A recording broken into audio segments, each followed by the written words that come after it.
Okay, let's dive right into this explainer. We are looking at a staggering global transformation today. Think about it. A nation that used to be known primarily as the world's manufacturing hub has evolved into an absolute technological superpower. And right now, it is locked in this insanely high-stakes race with the United States over the very architecture of the 21st century. $600 billion. That's how much was literally erased from U.S. markets in a single afternoon. Crazy, right? And the catalyst? A Chinese AI lab released a model called DeepSeek. It was a massive wake-up call, proving to everyone watching that the future we're all racing toward isn't decades away, it is already here. So, here is our roadmap for the explainer today. We'll unpack this dense geopolitical chess match piece by piece. First, the new tech superpower. Second, two systems, one race. Third, the semiconductor chokehold. Fourth, the quantum and AI battleground. And finally, who wins the future? Let's kick things off with Section 1, the new tech superpower, and how we are shattering the copycat myth. For the longest time, the narrative was just that China simply copied Western tech. But look at what's actually happening on the ground today. We're talking real, deployed products. Unitree's go-to robot dog is actively navigating warehouses and hospitals, and it costs just $1,600. That is less than a high-end laptop. Then you've got Ehang and Xpeng running commercially certified, passenger-carrying flying cars over real cities, and automakers like Huawei and Chery rolling out solid-state EV batteries with an unbelievable 1,000-kilometer range. They are actively writing the new global technical rulebook. And the transportation innovations? They are visceral.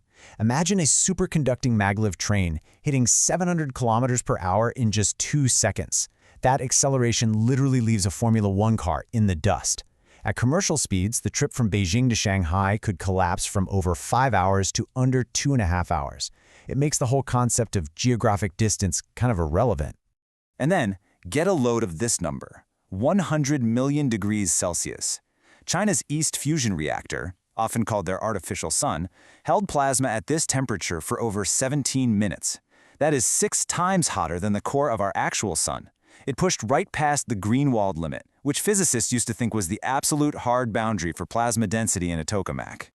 Moving right along to Section 2, two systems, one race, the philosophical clash. So you might be wondering, how exactly did they achieve this rapid acceleration? Well, we are essentially watching a heavyweight matchup between two totally different philosophies. Analysts often describe the United States as a lawyerly society, leaning on the private sector Silicon Valley model. It's bottom-up, driven by venture capital, highly tolerant of failure, and fueled by chaotic but brilliant innovation. China, on the flip side, operates as the engineering state. It's a top-down, government-directed powerhouse, pouring money into massive public infrastructure and leveraging unprecedented data advantages. The stark reality of that engineering state really shows up in the numbers. According to the U.S. National Science Foundation, China is churning out about 1.65 million STEM bachelor's degree graduates every single year. That's more than double the roughly 800,000 in the U.S. It's a massive, highly directed investment into a technical workforce built specifically to lead the future. Which brings us to Section 3, the semiconductor chokehold, the atoms of the new war. Now, all of those grand ambitions rely on one physical battleground and an incredibly fragile, globally dispersed supply chain.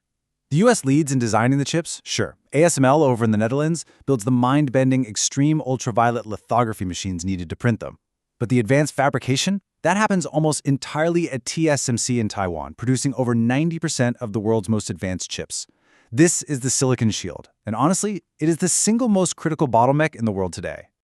This whole escalating chess match really kicked into gear in 2015 with the Made in China 2025 strategy, aiming for tech self-sufficiency. Fast forward to 2018 through 2020, and the U.S. slaps sweeping tariffs and heavy sanctions on companies like Huawei and ZTE. Then in 2022, Washington drops the $52 billion CHIPS and Science Act and drastically tightens export controls. So neutrally observing this dynamic, we're seeing Washington blocking access to advanced chips, while Beijing is just pushing aggressively to build that capacity entirely in-house.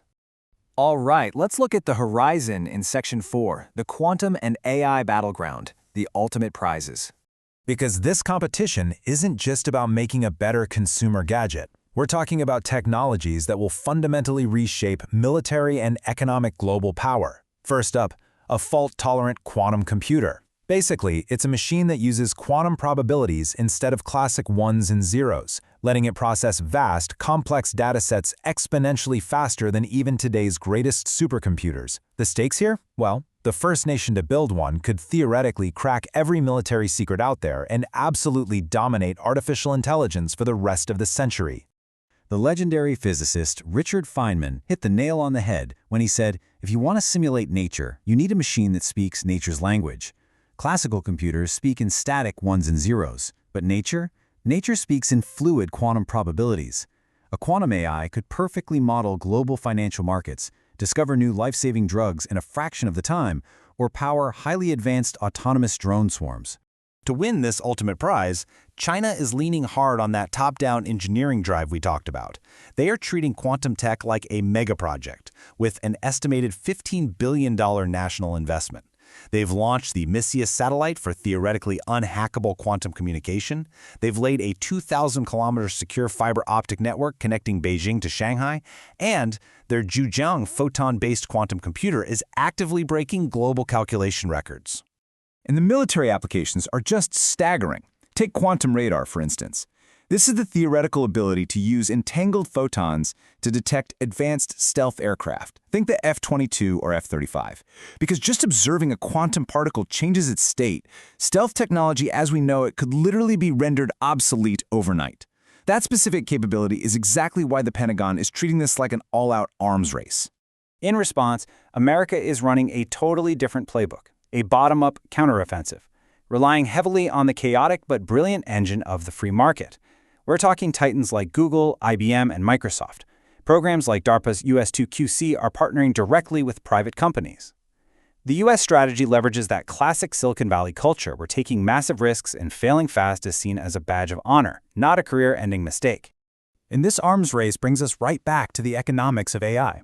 Remember DeepSeek R1? When it matched GPT-4's performance at roughly 1/30th of the computing cost? It totally shattered the core Western assumption that better AI automatically requires exponentially more expensive NVIDIA hardware and trillion-dollar data center investments.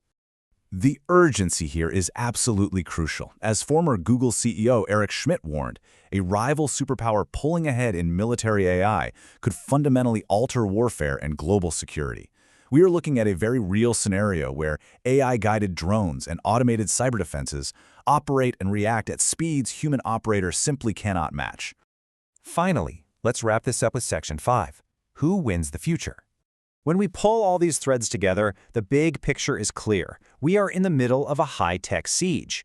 Both sides are actively trying to starve the other of vital resources, whether that's U.S. export controls on chips or Chinese restrictions on rare earth metals. There's a fierce global talent war risking a massive brain drain for whichever side falls behind. And ultimately, it's creating this digital split. Countries worldwide are increasingly forced to choose, align with U.S. standards, or go with highly effective, highly affordable Chinese tech. So, we are left to ponder this massive question. Will the hyper-innovative, chaotic engine of Silicon Valley or the massive, state-funded engineering of China build the 21st century? It's a fascinating, high-stakes race, and the rules are being written in real time right before our eyes. Keep questioning the world around you, and thanks for tuning into this explainer.